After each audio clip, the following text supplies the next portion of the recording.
Olá a todos e bem-vindos de volta.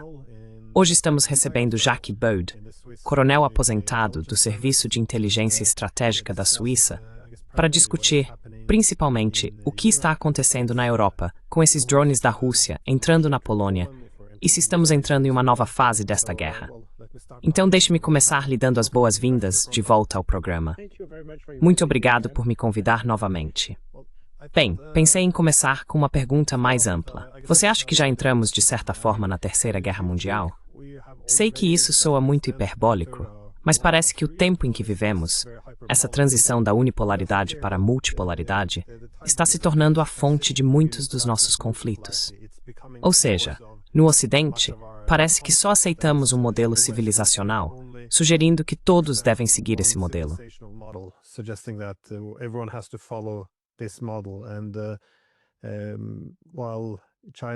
E enquanto China, Rússia, Irã, Índia e outros parecem estar trabalhando com uma premissa muito diferente, é uma ideia muito distinta do que realmente gera segurança.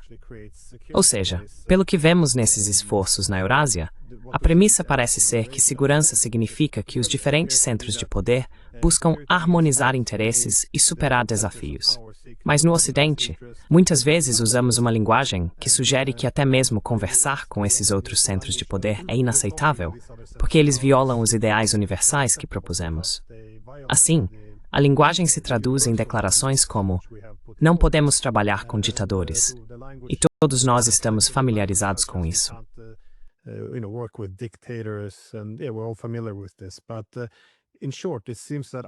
Mas, em resumo, parece que nosso compromisso com a democracia liberal como valores universais está ligado à preservação da hegemonia, o que significa que só pode haver um modelo civilizacional. E acho que é por isso que temos todos esses conflitos atualmente, porque, quando, por exemplo, os países do Oriente se reúnem, como fizeram na China, para se diversificarem em relação ao Ocidente, o primeiro instinto é considerar isso quase como uma conspiração contra o Ocidente. Isso é visto como agressivo, então a conclusão é que deve ser punido ou impedido. Mas isso é simplesmente do interesse nacional deles. Se você olhar para todos esses países, eles veem seu modelo econômico se tornando menos sustentável, mais instrumentalizado, a instrumentalização da dependência econômica.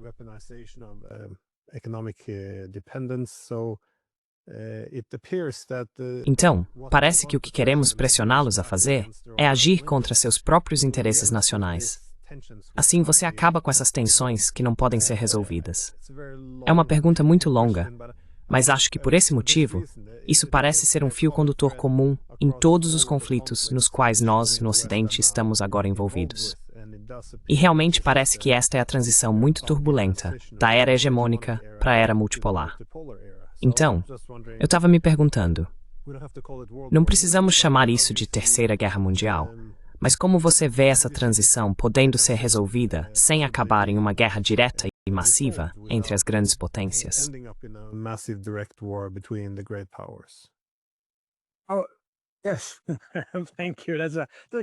Ah, sim. Obrigado. Essa é uma questão complexa. Mas antes de tudo, o primeiro ponto é: como você define guerra? Obviamente, o que vem à nossa mente quando falamos em guerra são bombardeiros, tanques, infantaria e tudo isso. Provavelmente estamos em algum tipo de guerra, mas não exatamente o tipo de guerra que tivemos na Segunda Guerra Mundial. Mesmo que o que estamos testemunhando hoje possa evoluir para algo assim. Mas permita-me ser otimista e pensar que não avançaremos nessa direção. No entanto, o que estamos presenciando hoje é o colapso do mundo ocidental. Não há dúvida sobre isso. Esse colapso é, na verdade, resultado da nossa hegemonia. De certa forma, nós mesmos construímos o nosso próprio colapso.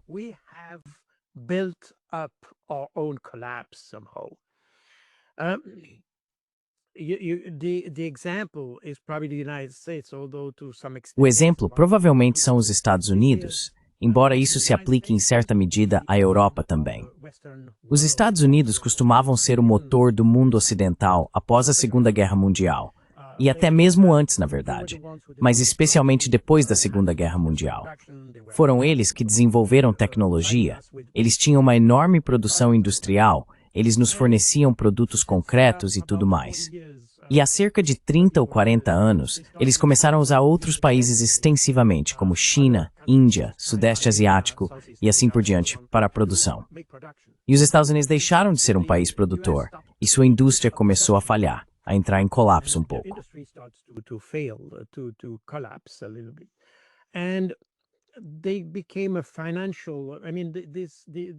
A economia dos Estados Unidos é, digamos, guiada pela engenharia financeira em vez da engenharia industrial. Como resultado, ainda é uma potência enorme em termos de PIB, mas já não é uma grande potência no que diz respeito ao que pode produzir e ao que pode oferecer ao resto do mundo. E o resto do mundo, por sua vez, aprendeu com isso.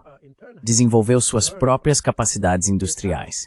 E hoje, o que temos, desde cerca de 15 ou 20 anos atrás, é a China como o motor de uma segunda parte do mundo, por assim dizer. Então o motor ocidental está enfraquecendo, enquanto o motor asiático está se desenvolvendo de forma bastante rápida.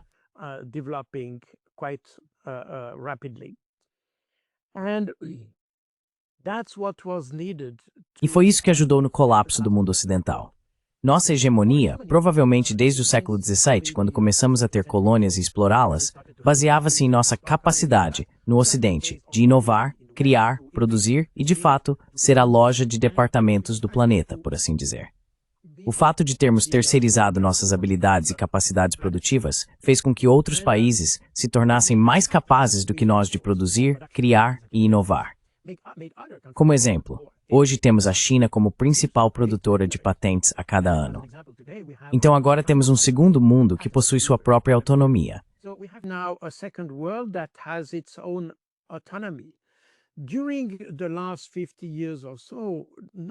Durante os últimos 50 anos, ninguém ousou confrontar o Ocidente, porque ele tinha capacidade de intervir militarmente, economicamente, por meio de sanções e assim por diante. Isso tornou o resto do mundo dependente do Ocidente. Mas hoje, com esse novo motor que a China representa, o restante do mundo pode se dar ao luxo de confrontar o Ocidente. E é exatamente isso que temos visto nos últimos 10 anos.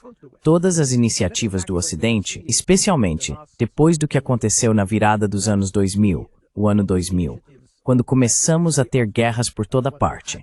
Guerras contra o terror, guerras contra ditaduras, guerras contra o que quer que fosse. Nós desestabilizamos sociedades, destruímos sociedades, sem nem mesmo obter grandes ganhos para nós mesmos.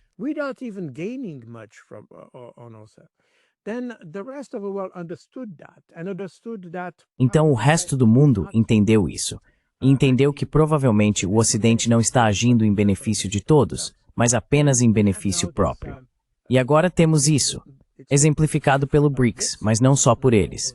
Temos a Organização de Cooperação de Xangai, SCO, que se reuniu recentemente na China. Isso mostra que o resto do mundo agora entende que o Ocidente já não é mais alguém que pode lhes proporcionar, digamos, benefícios, mas provavelmente a China tem mais chances de ser o motor do mundo no futuro. E é isso que temos agora.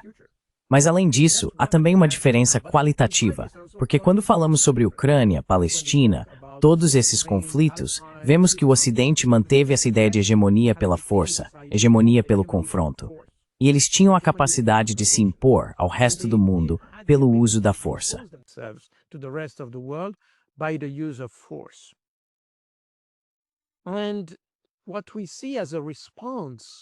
E o que vemos como resposta do resto do mundo é que, em vez de buscar, digamos, segurança por meio da confrontação, eles passam a buscar segurança por meio da cooperação. Isso é, na verdade, o que os soviéticos idealizaram na época em que criaram o processo de Helsinki, que levou à CSCE e depois à OS. Essa era toda a ideia, e ainda é a ideia dos russos, ter um outro modelo de relações internacionais não baseado na confrontação, mas na cooperação. E é por isso, aliás, que a OSCE tem esse nome, Organização para a Segurança e Cooperação na Europa. Mas sempre foi o modelo dos russos, que eles herdaram dos soviéticos, na época em que os soviéticos perceberam que não queriam competir militarmente com o Ocidente, porque isso era extremamente caro.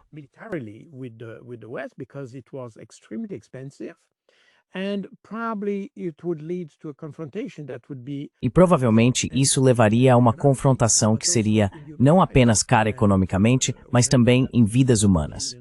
E lembre-se de que a União Soviética perdeu 25 milhões de vidas durante a Segunda Guerra Mundial. Portanto, essa certamente não é uma experiência que eles querem repetir.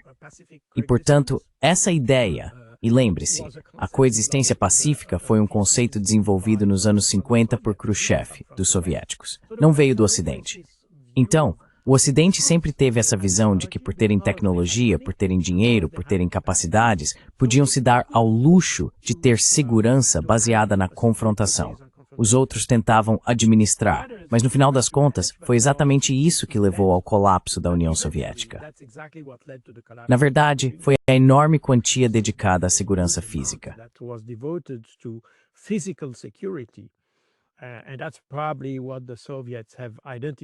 E é provavelmente isso que os soviéticos identificaram muito cedo. E o motivo pelo qual eles preferiram um modelo de relações internacionais baseado na cooperação, que evitaria a corrida armamentista e todas essas coisas que são extremamente caras e, no fim das contas, inúteis.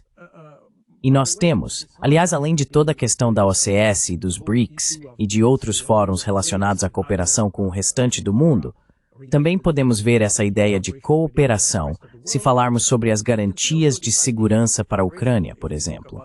Porque isso é um exemplo prático desse conceito de segurança por meio da cooperação na visão dos russos, não na visão das potências ocidentais, que ainda estão nesse modelo de confronto.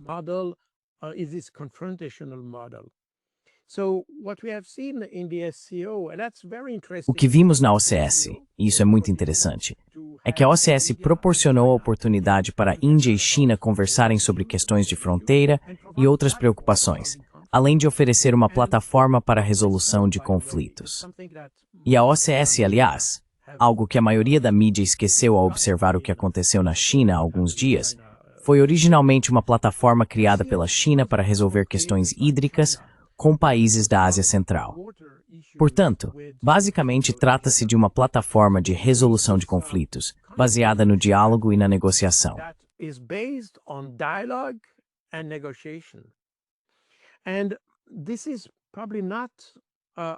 Isso provavelmente não é coincidência, já que cada vez mais países estão interessados em aderir a essa plataforma, porque ela oferece uma oportunidade de resolver problemas evitando o uso da força.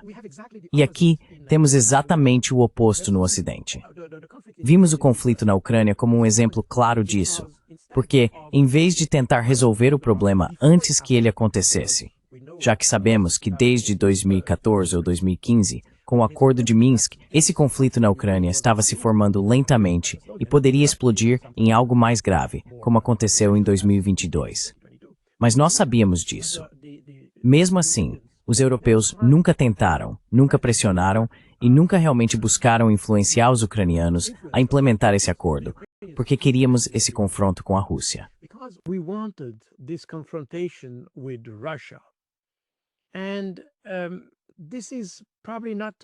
E isso provavelmente também não é coincidência.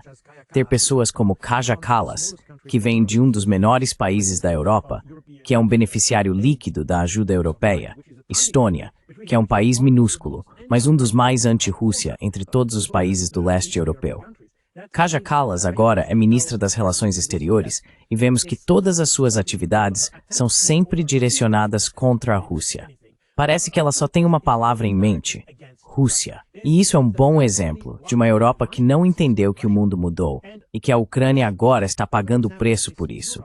E provavelmente ocupando essa posição, porque, como sempre digo, se você é ucraniano, você luta como um ucraniano.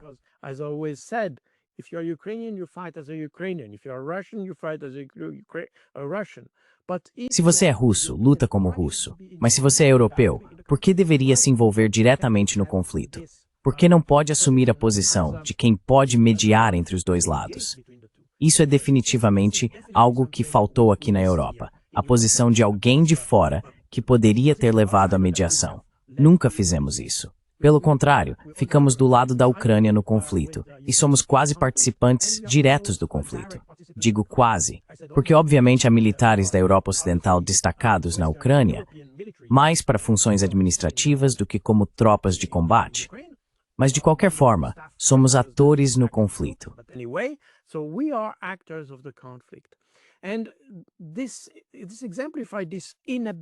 Isso exemplifica a incapacidade do Ocidente de entender as relações internacionais fora do uso da força. Mantivemos essa postura de confronto. E o resto do mundo, na verdade, o que temos com os BRICS e tudo mais, não é algo que visa confrontar o Ocidente. Se ouvirmos com atenção e olharmos para as medidas que eles tomaram, trata-se de uma estrutura defensiva que tenta escapar do uso do dólar. Não porque não gostem dos americanos, mas porque o dólar, que era símbolo de força econômica nos anos 60 e 70, hoje se tornou uma vulnerabilidade para esses países, pois assim eles ficam vulneráveis às sanções.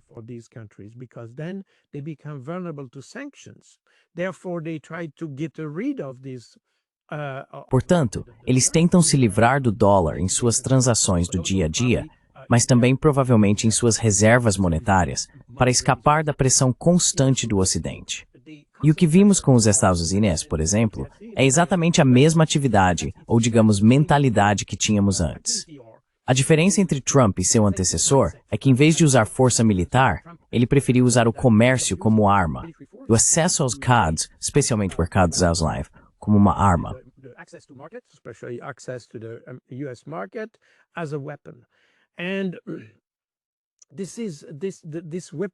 Essa instrumentalização da economia aproximou ainda mais o resto do mundo, porque eles percebem que não há futuro em negociar com parceiros que não são confiáveis, que podem mudar de ideia da noite para o dia e que podem usar sua vantagem econômica e comercial para destruir você. E esse é exatamente o problema que estamos enfrentando hoje. Na verdade, o que estamos testemunhando não é apenas uma mudança na geopolítica, é uma mudança de paradigma. Agora, o resto do mundo entende que precisa se proteger do Ocidente, porque o Ocidente não lhes proporcionou prosperidade. Na verdade, toda a imigração que temos hoje no Ocidente é fruto da nossa incapacidade de criar estabilidade no restante do mundo. Tornamos o resto do mundo totalmente instável. We have made the rest of the world totally unstable. And that's the reason, if you look at those who... E é por isso, se você observar aqueles que vieram, os migrantes que chegaram à Europa nos últimos anos, eles vêm do Afeganistão, da Líbia, do Iraque, da Síria. Todos esses são países que nós desestabilizamos por razões que ninguém realmente sabe, porque eu não sou Talibã e certamente não tenho nenhuma relação com o Talibã.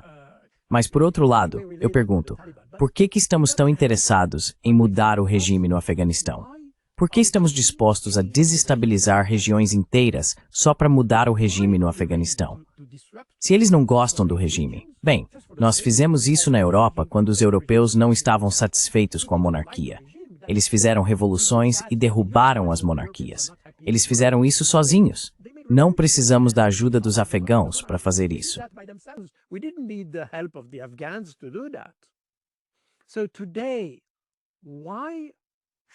Então, por que hoje deveríamos ir lá e tomar decisões, em vez de deixá-los decidir por si mesmos? Fizemos o mesmo na Líbia, com resultados desastrosos. Quero dizer, passei muitos anos na África e passei um tempo no norte da África, especialmente no Mali. E quando converso com pessoas do Mali, autoridades, eles sempre dizem, bem, os franceses desestabilizaram completamente a região. Eles dizem que foi depois de 2011, quando Gaddafi foi deposto, que houve o surgimento de alguns grupos islamistas na região, que, aliás, não eram completamente islamistas, mas provavelmente, na maioria dos casos, levantes tribais que foram retratados no Ocidente como islamistas.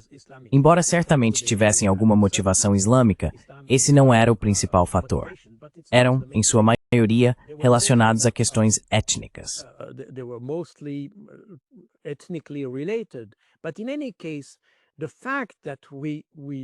Mas, de qualquer forma, o fato de termos destruído completamente a Líbia e sua liderança criou um vazio nessa região que permitiu a instabilidade e o país ainda não está estável depois de cerca de 15 anos. Então, destruímos completamente a região. Fizemos o mesmo no Iraque. Toda a questão iraquiana levou ao problema sírio, levou ao problema curdo, levou à situação com o Irã. O Afeganistão é a mesma coisa, portanto apenas desestabilizamos o mundo inteiro. E agora pagamos o preço, porque os migrantes estão indo para os lugares onde podem viver, porque tornamos a vida impossível em sua própria região. Assim vemos que o Ocidente, ao não compreender como o mundo funciona e ao superestimar sua capacidade de influenciar o restante do mundo, acabou por desestabilizar completamente as relações internacionais, desestabilizou completamente as relações entre nós e o resto do mundo. The relations between us and the rest of the world, and now the rest of the world try to protect themselves from us. E agora o resto do mundo está tentando se proteger de nós. É exatamente isso que estamos testemunhando, e de uma forma mais diplomática, recentemente na China. Essa reaproximação espetacular, bem, quero dizer, já estava em andamento, mas veio à tona há alguns dias. Essa reaproximação entre Índia e China, mas também Índia, China, Rússia e Coreia do Norte. Agora vemos que esses países estão mais unidos do que nunca, e não apenas em termos geoestratégicos, mas também em termos econômicos e comerciais. Isso está fazendo que a região, lentamente, talvez nós não intencionemos de fato, se torne o futuro hegemon mundial.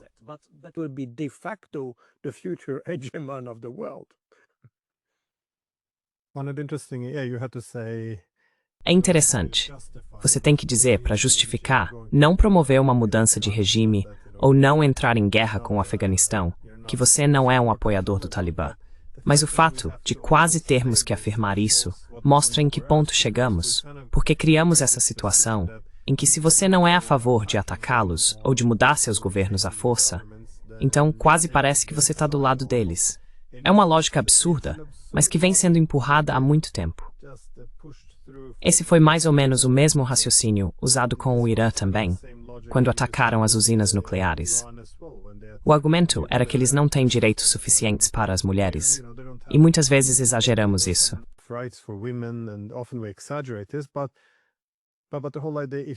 Mas a ideia de que se você é contra atacá-los, isso significa que está do lado do governo, não faz sentido. Vale lembrar que a ditadura sob a qual o Irã foi governado é o que criou a Revolução Islâmica. Mas se você olhar para o Irã de 1979 e 1980 e comparar com agora, é muito diferente.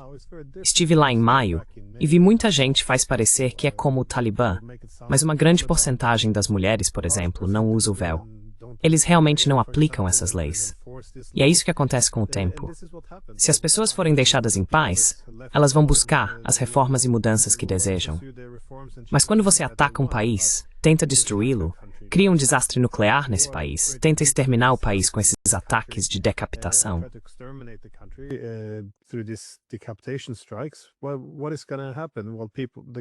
Bem, o que vai acontecer? O governo vai assumir mais controle. As pessoas vão enxergar como seu dever moral seguir o governo. E de repente você tem exatamente a situação que fingia estar tentando evitar. Do meu ponto de vista, é tudo tão contraditório.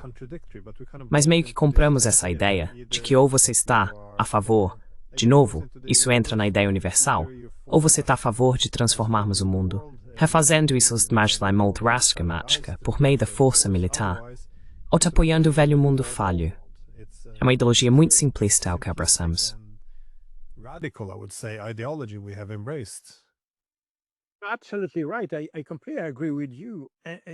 Você está absolutamente certo. Concordo completamente com você.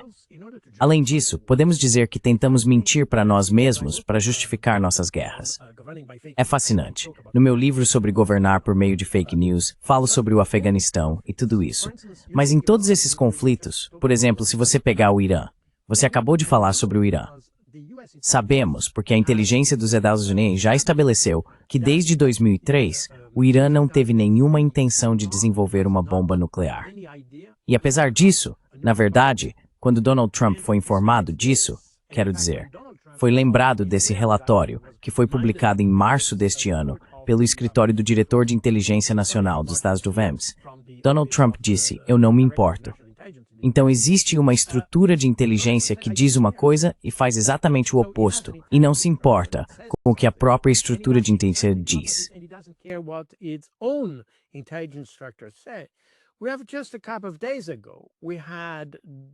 Há apenas alguns dias, tivemos Donald Trump, quer dizer, o governo Trump, ou o governo dos Estados Unidos, atacando um barco na Venezuela.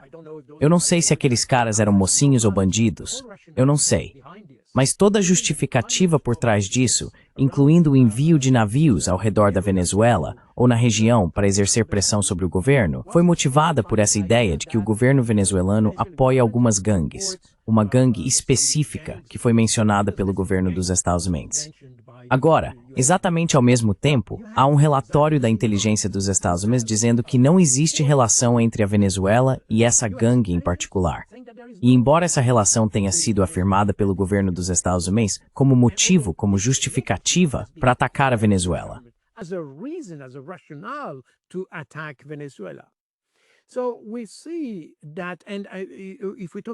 Então vemos isso. E se falarmos sobre a Líbia, por exemplo, aconteceu que durante a guerra lançada pela França e pelo Reino Unido contra Gaddafi em 2011, eu estava na ONU. Eu era responsável pela doutrina palestina de operações de manutenção da paz.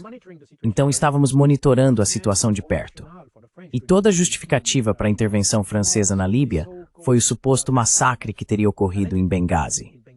E nesse momento específico, nós sabíamos naquela época que esse massacre não havia ocorrido. Nós sabíamos disso. Então eles usaram isso como pretexto para intervir, embora soubéssemos que não era o caso. E voltando ao Afeganistão, toda a justificativa para atacar o Afeganistão foi porque supostamente Osama Bin Laden estava no Afeganistão. E supostamente o Talibã não queria entregar Osama Bin Laden aos americanos. Osama Bin Laden to the Americans. And that's totally true. The Taliban agreed. E isso é totalmente verdade. O Talibã concordou em entregar Osama Bin Laden. E há uma enorme quantidade de documentos que comprovam isso.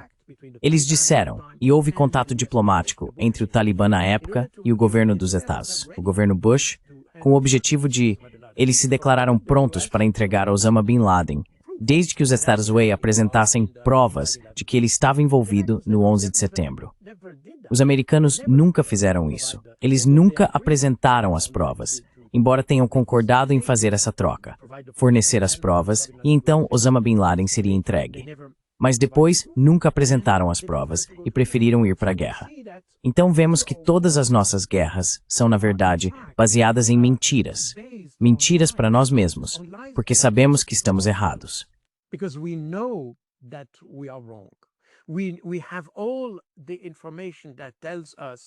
Nós temos todas as informações que nos mostram que estamos errados. E isso me chocou porque venho da Suíça, onde obviamente levamos a palavra democracia muito a sério. E eu sempre disse, bem, nós nos envolvemos em guerras sabendo que estamos errados. E depois reclamamos de todas as consequências da guerra, incluindo o terrorismo. Que o terrorismo que temos desde 2001 é consequência do que fizemos nesses países. O terrorismo é algo ruim e deve ser combatido. Não há dúvida quanto a isso. Mas, ao mesmo tempo, nós criamos as condições, criamos as oportunidades para que essas pessoas cometessem atos terroristas, não apenas porque nos odeiam, mas porque os atacamos. E então nós, como população e numa democracia, também poderíamos questionar a influência que temos sobre nossos governos, porque, na verdade, aceitamos essas guerras.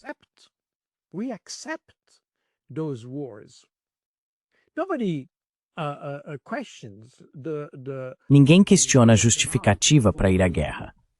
Por exemplo, recentemente, no dia 5 de março deste ano, Emmanuel Macron fez um discurso para a população francesa dizendo que o inimigo agora é a Rússia, que a Rússia está pronta para atacar a Europa Ocidental e que depois da Ucrânia seremos nós e coisas desse tipo. Não houve uma reação real da população francesa. Pelo contrário, houve um aumento no número de pessoas se voluntariando para ingressar no exército francês. Então as pessoas nem sequer tentam analisar ou avaliar o que o presidente estava dizendo, que obviamente era baseado em mentiras, literalmente. Mas ninguém questionou isso. Então, por trás de tudo que vemos hoje, essa evolução do mundo, o crescente distanciamento entre nossos líderes e a população, e o fato de que nos engajamos voluntariamente em fracassos econômicos e tudo mais, ninguém questiona.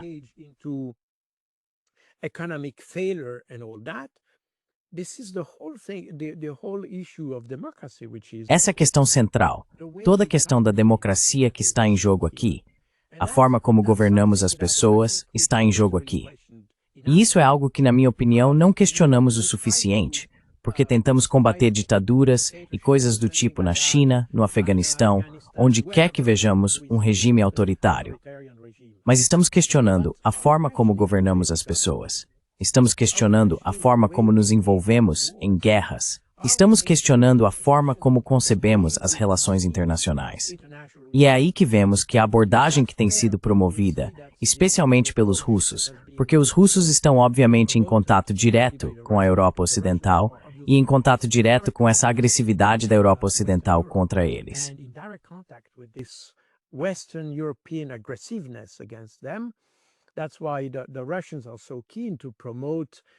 É por isso que os russos estão tão interessados em promover a segurança por meio da cooperação. Mas a liderança ocidental, e até mesmo a população ocidental, parecem completamente imunes a essa ideia de cooperação. E por que não deveríamos cooperar até mesmo com um regime autoritário? Porque no fim das contas, se queremos que eles estejam mais próximos de nós, a melhor maneira é ter boas relações. Se os antagonizarmos, os empurramos para o próprio canto, onde se tornarão ainda mais autoritários. E esse é um tipo de relacionamento insano que desenvolvemos agora. Na verdade, não é nenhum relacionamento.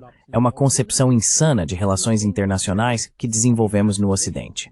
Os Estados-Unidos fazem isso por interesse próprio, com uma mentalidade hegemônica.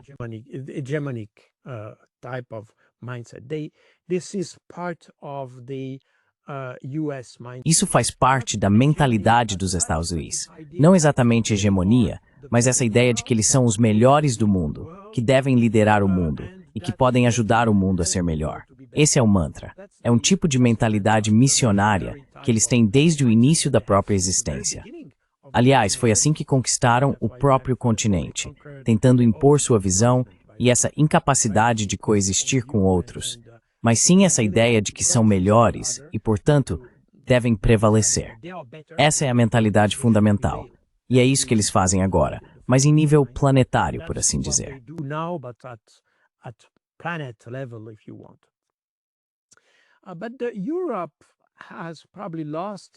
Mas a Europa provavelmente perdeu suas ambições coloniais após a Segunda Guerra Mundial. E em vez de entender que a melhor maneira de melhorar a economia, sua própria posição, mas também a do resto do mundo, é cooperar com os outros. E provavelmente foi isso que tivemos no início dos anos 60, 70, mesmo que houvesse muitos conflitos anticoloniais acontecendo naquela época, especialmente nas áreas portuguesas e coisas do tipo. De qualquer forma, não vamos discutir isso hoje. Em todo caso, provavelmente éramos assim.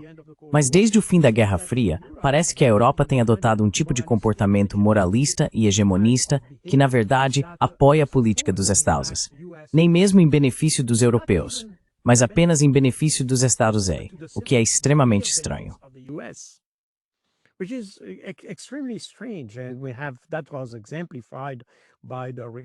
E isso foi exemplificado pelo recente acordo, ou chamado acordo, que tivemos entre os Estados Unidos e a União Europeia. Então, há aqui, eu acho, no Ocidente, uma espécie de cegueira em relação ao que está acontecendo. Essa incapacidade de entender o mundo. Essa incapacidade de compreender que outros países podem ter uma forma diferente de governar. Sabe, eu sempre dou o exemplo de que, olhando para a França com olhos suíços, para mim, a França é uma monarquia. Chega a ser mais próxima de uma ditadura do que de uma democracia. A única diferença é que eles podem eleger seu presidente, mas é só isso. No restante, se eu vejo que na Suíça votamos para cada lei, votamos para impostos, votamos para tudo, inclusive para a aquisição de grandes equipamentos.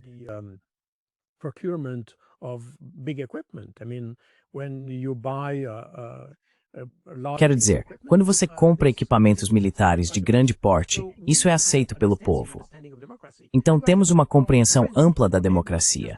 E nosso amigo, nosso vizinho logo ao lado, a França, tem uma compreensão completamente diferente de democracia.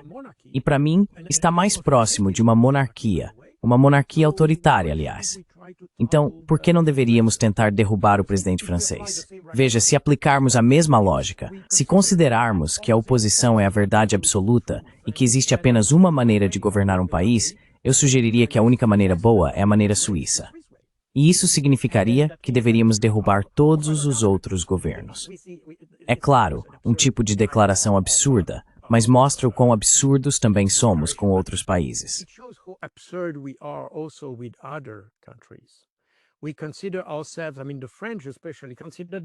Nós nos consideramos, quero dizer, especialmente os franceses, consideram que são o maior exemplo de democracia.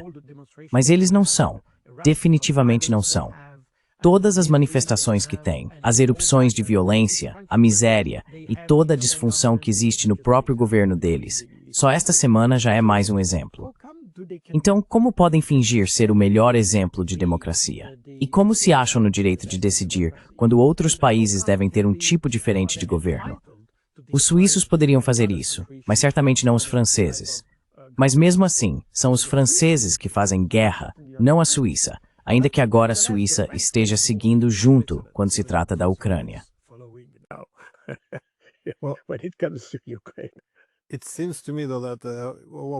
Me parece, porém, que o que você está dizendo é que a democracia quase se tornou uma identidade política. Nós somos a democracia porque o que fazemos, isso é democracia. E isso se torna um substituto para o mocinho, o que explica por que o mocinho tem o direito de criticar e interferir com o vilão. Então tudo isso é muito ideológico. E me pergunto se é por isso que é difícil para nós mudarmos de rumo, porque essa política se tornou, ou é comunicada, como uma campanha de marketing. Não vejo nenhuma discussão séria sobre questões fundamentais. Por exemplo, qual é o desenvolvimento mais importante no mundo hoje? Eu diria que é essa nova adição multipolar de poder.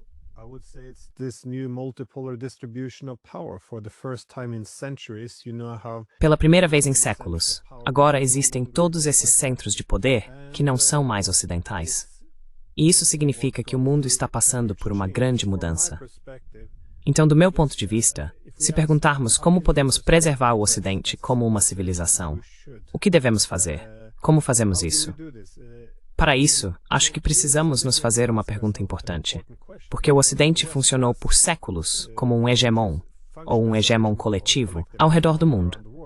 Portanto, a principal pergunta que devemos nos fazer é: como o Ocidente político pode se sustentar sem ser um hegemon? Não fazemos isso há séculos.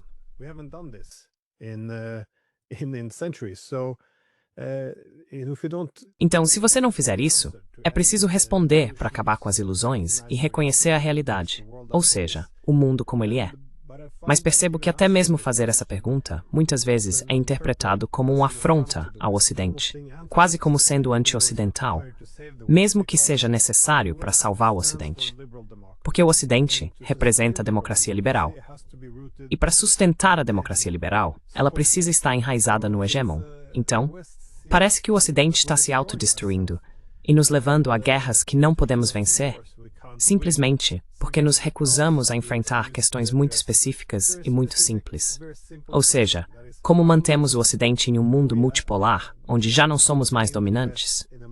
E eu simplesmente não vejo essa pergunta sendo respondida de forma alguma. Não tenho certeza.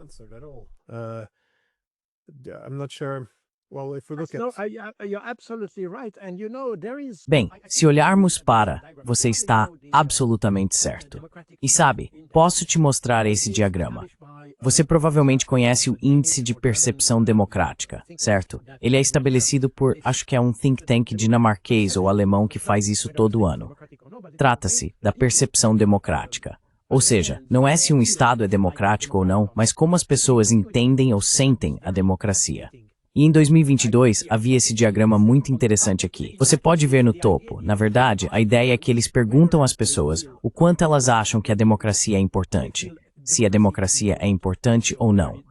E por outro lado, perguntam se as pessoas sentem que seu próprio governo está realmente implementando a democracia, por assim dizer. Implementing democracy, if you want. So it's and that therefore then the delta. E portanto, a diferença entre os dois mostrou o déficit democrático. Quanto menor o déficit, maior a percepção de democracia. Está um pouco pequeno para ver aqui, mas eu incentivo as pessoas a acessarem o site, porque ele mostra que em 2022, isso muda a cada ano, mas em 2022, os dois países onde o índice de percepção de democracia foi mais alto foram, na verdade, a China, em primeiro lugar, e a Suíça em segundo. A França ficou muito baixa na escala. E mesmo na Rússia, você tinha uma pontuação melhor. Acho que a Rússia está aqui, está bem pequeno. Mas você tinha, claro, a Ucrânia aqui e a Rússia aqui.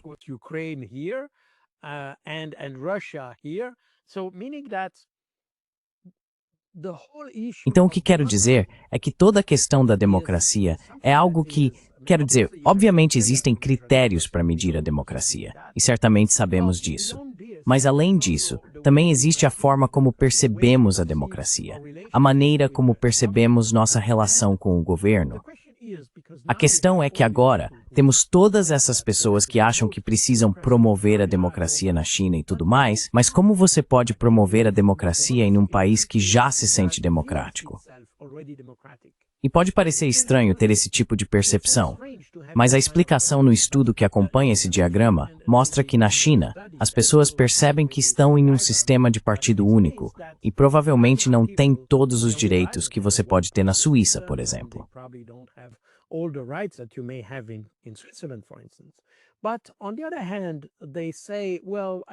Por outro lado, eles dizem, bem, sinto que vivemos em uma democracia porque o governo faz o que é do meu interesse.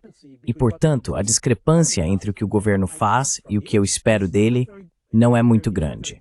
Enquanto na França, por exemplo, as pessoas têm a impressão de que existe um enorme abismo entre o que o governo faz e o que elas esperam do governo. Isso explica como esse diagrama deve ser entendido.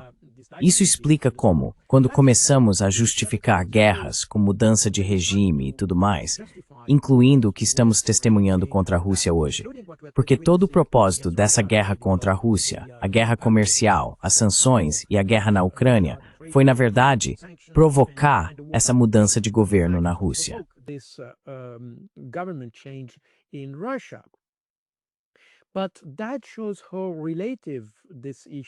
Mas isso mostra como essa questão da democracia é relativa.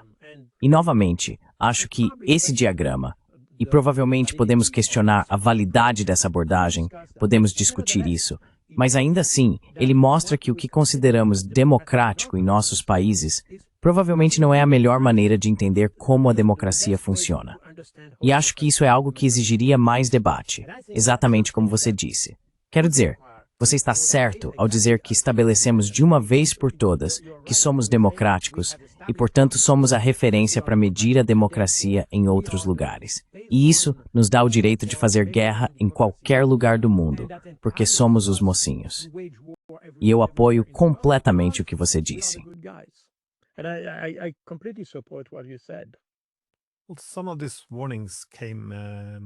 Alguns desses alertas vieram com bastante antecedência. Ou seja, há 2 séculos, quando Alexis de Tocqueville visitou a América, ele dedicou um capítulo em seu 2º volume, intitulado Despotismo Democrático, onde alertou, como você sugeriu, que assumimos que o governo nos representa. Mas esse também era o ponto dele. Se você assume que o governo foi eleito por você, presume que ele te representa, em vez de representar seus próprios interesses, e então você fica menos propenso a se opor a ele, porque ele se apoia nessa legitimidade. Mas, ao mesmo tempo, ele argumentava que os marxistas frequentemente esvaziavam o conteúdo para fazer com que as pessoas concordassem.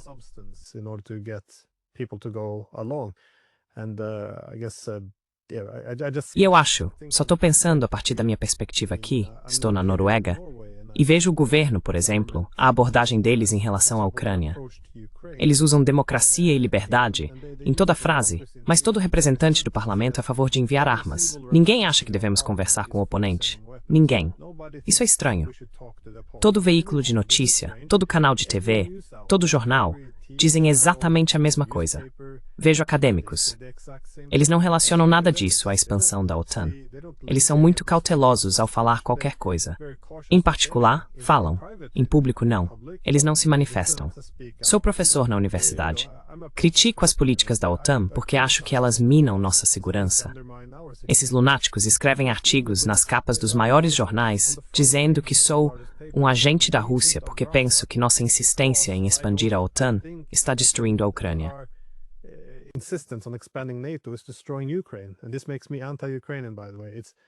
E isso faz de mim anti-ucraniano, aliás. É simplesmente absurdo.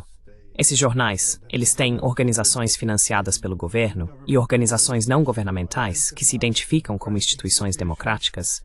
mesmo sem ter um mandato democrático. Minha página na Wikipédia parece um romance policial barato. Quero dizer, são lunáticos autoritários, mas estão convencidos de que estão lutando pela democracia. Qualquer um que se oponha a eles, que critique seu papel e a forma como conduzem guerras, está ameaçando todo esse mandato democrático do Ocidente. Então eles acreditam que isso é democracia, que silenciar a oposição, todo mundo marchando em fila, é assim que a democracia deve ser. Esse é o modelo hegemônico. É além do absurdo.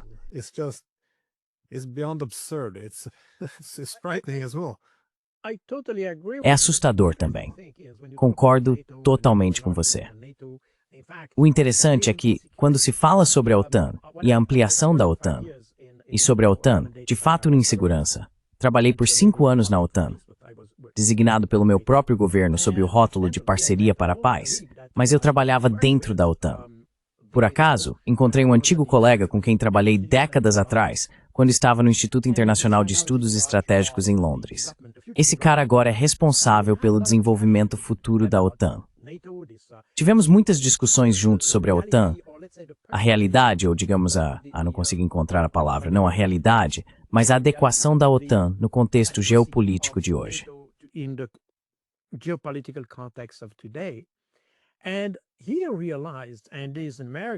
E ele percebeu, e ele é americano, ele percebeu que a OTAN não é mais adequada para responder ao contexto de segurança atual que temos. Quero dizer, provavelmente, hoje estamos de volta à Guerra Fria. Mas ele percebeu perfeitamente que a OTAN não estava adaptada ao novo contexto que tínhamos na Europa. E provavelmente deveríamos pensar em uma OTAN que evolua para outro tipo de modelo, um que inclua mais pessoas e, de fato, se envolva muito mais em segurança cooperativa. O que me chamou a atenção naquela época é que isso estava, na verdade, mais próximo da visão russa sobre como deveria ser a segurança na Europa.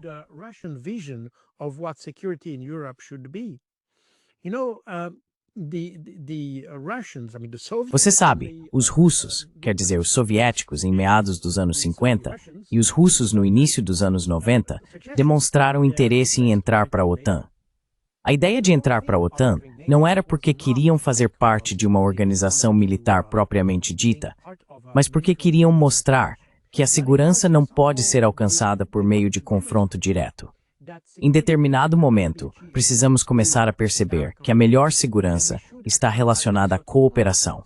Se cooperarmos, se tivermos boas relações uns com os outros, essa é a melhor maneira de alcançar segurança.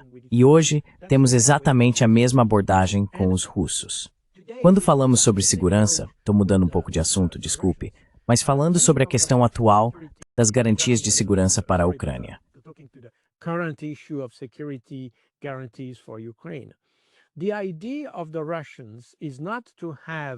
A ideia dos russos não é ter duas forças opostas se enfrentando ao longo de uma linha de demarcação na Ucrânia.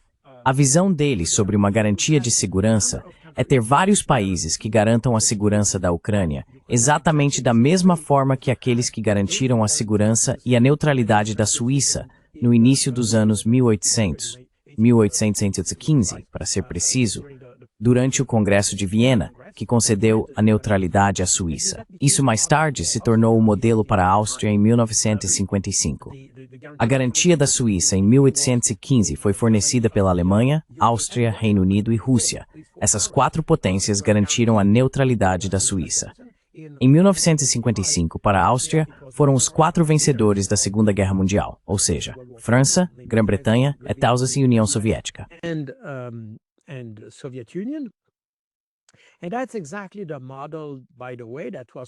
E esse é exatamente o modelo, aliás, que foi proposto pelos ucranianos em abril de 2022, baseado não nos vencedores da Segunda Guerra Mundial, mas nos membros do Conselho de Segurança e outros. E é exatamente isso que os russos querem, porque no Conselho de Segurança você tem pessoas dos dois lados da linha, por assim dizer. Você tem China e Rússia de um lado, e França, Reino Unido e Estados Unidos do outro, o que significa que eles precisam dialogar entre si para garantir a segurança da Ucrânia, assim como aconteceu após a Guerra Fria com a Áustria, e como foi com a Suíça um século antes.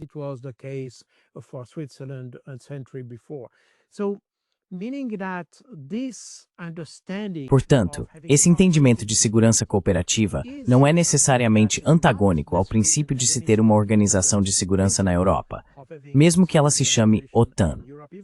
O problema é que a OTAN atual, o modo de pensar que se desenvolveu na OTAN, é na verdade apenas uma extensão do que tínhamos durante a Guerra Fria, ou seja, é uma abordagem de confronto. Isso significa que estamos sempre com a mentalidade de equilíbrio de forças. E vemos hoje que esse equilíbrio de forças não está a favor do Ocidente. Portanto, precisamos avançar para algo diferente. Agora, quando falamos da OTAN, falamos de forças militares, mas o equilíbrio de forças provavelmente deve ser entendido de forma mais ampla, em termos econômicos, políticos, em termos de influência.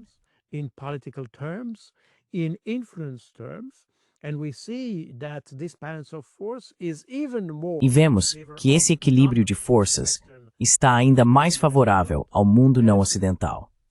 E eu acho que o que está demonstrado, e isso é muito interessante, aliás, é que na China tivemos a SCO, a reunião da Organização de Cooperação de Xangai, junto com a celebração do 80º aniversário da vitória sobre o Japão.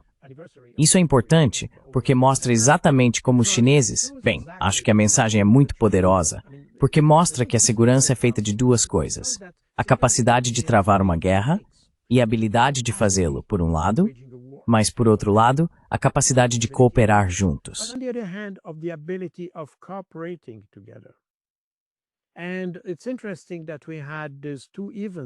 E é interessante que tivemos esses dois eventos quase na mesma semana na China. Acho que devemos aprender com isso e entender que a força militar sozinha não pode garantir a segurança por si só. Ela deve ser, digamos, complementada e apoiada por uma diplomacia eficaz, relações comerciais efetivas e um diálogo eficiente entre as pessoas. E é exatamente isso que o Ocidente deixou de fazer desde pelo menos 2022. Mas, na verdade, poderíamos até voltar a 2014. Então isso é, na minha opinião, o que estamos presenciando hoje. Voltando à pergunta que você fez no início, o que estamos vendo hoje é, de fato, a expressão de duas mentalidades.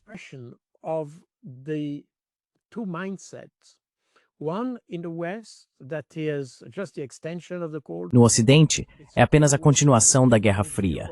É a Guerra Fria 2.0 ou algo assim. Por outro lado, há uma outra parte do mundo que entendeu que devemos avançar um passo além. Eles não devem abandonar a capacidade de lutar, mas também devem ter a capacidade de dialogar. E foi exatamente isso que eles demonstraram, e eu acho que esse é o caminho a seguir. Infelizmente, como você disse corretamente, o problema é que os estudiosos no Ocidente nem sequer conseguem entender isso, o que é bastante surpreendente.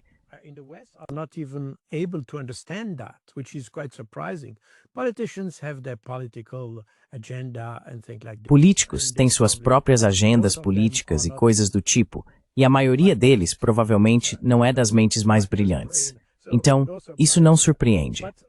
Mas vindo do meio acadêmico, fico muito surpreso ao ver que há muito pouca reflexão sobre isso. Sempre existe uma abordagem confrontadora nas relações internacionais, e acho isso um pouco deprimente. Mas não acho que, quer dizer, de novo, não tenho bola de cristal. Espero que não estejamos caminhando para uma guerra em grande escala, mas provavelmente já estamos em algum tipo de guerra hoje. E é por isso que volto à minha primeira resposta. Como definimos guerra? Certamente estamos em uma guerra de ideias neste momento.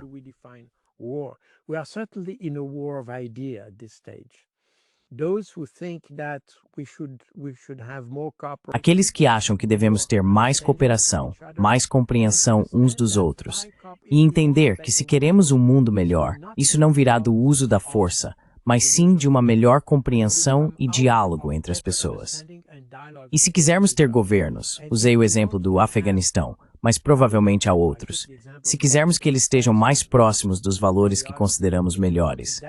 E, novamente, é muito importante ressaltar que esses são os valores que nós achamos melhores, porque passei tempo suficiente fora da Europa para entender que os valores podem ser compreendidos de maneiras diferentes.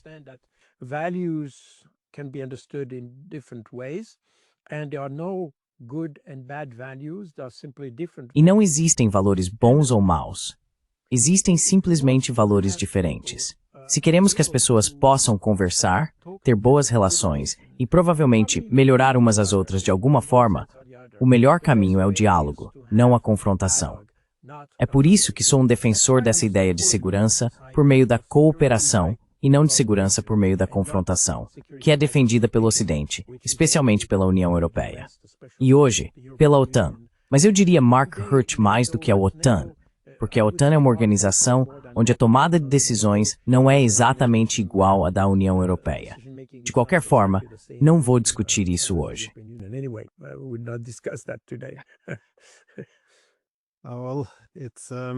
Bem, sim, quero dizer, sua tese principal é que é possível fazer essas mudanças, se ajustar e encontrar o melhor caminho para fortalecer nossa própria posição e segurança. Mas é preciso essa abertura e diálogo. É por isso que acho que a grande maldição do nosso tempo é que nossos políticos acham imoral conversar com o lado oposto. Você vê o mesmo na mídia, vê o mesmo na academia. A ideia de que apenas conversar com o oponente, se colocar no lugar dele, coisas que eram reconhecidas como receita para a paz e a diplomacia, agora foram criminalizadas sob esse, eu diria, fundamentalismo ideológico. Mas sim, Coronel Baud, muito obrigado pelo seu tempo. Sempre aguardo com expectativa nossas conversas. Foi um prazer. Muito obrigado. Thanks.